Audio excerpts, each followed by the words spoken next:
नहा रसूलुल्लाह सल्लल्लाहु अलैहि वसल्लम अन युगत्ती अर्रजुलु फाहु फिस्सलाह, सुनन इब्न माजा 966 नंबर रिवायत,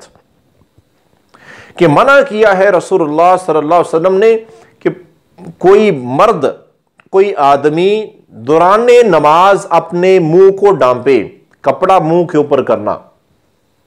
मुंह पर कपड़ा लेके नमाज पढ़ना किसी मर्द के लिए जायज नहीं। औरतें अपने सारे जिस्म को ढांप सकती हैं और उनको जितना वो पर्दे में छुप के,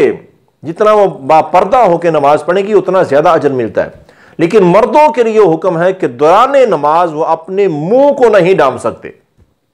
मना है। सर्दी के मौसम में ऐसे कोई कपड़ा वगैरह लिया हो, कोई चद्दर ली हो तो मुंह को ढांप लेती हैं और नमाज पढ़ रही होती हैं। भाई इस तरह नमाज पढ़नी अल्लाह के रसूल सल्लल्लाहु अलैहि वसल्लम ने मना किया है, मर्दों के लिए जायज नहीं है। और दूसरा काम सय्यदना अबू हुरैरा रज़ियल्लाहु अन्हु बयान फरमाते हैं, नहा रसूलुल्लाह सल्लल्लाहु अलैहि वसल्लम अनिस सदल फिस सलात, जामिया तिरमिज़ी 378 नंबर रिवायत, कि अल्लाह के रसूल सल्लल्लाहु अलैहि वसल्लम ने नमाज में सदल करने से मना किया। सदल क्या होता है? सदल होता है कि कोई कपड़ा जो कंधों पे लिया हुआ है,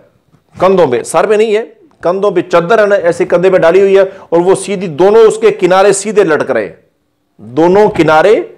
कपड़े के, चाहे वो रुमाल हो, कोई भी चीज हो, रुमाल लिया ना कंधों पर, सर पे नहीं, सर पे लिया तो और हुक्म होता है, कंधों पर कपड़ा डाला है और उसके दोनों किनारे यूं सीधे लटक रहे हैं और बंदा नमाज पढ़ रहा है, फरमाया कि दौराने नमाज ये जायज नहीं है,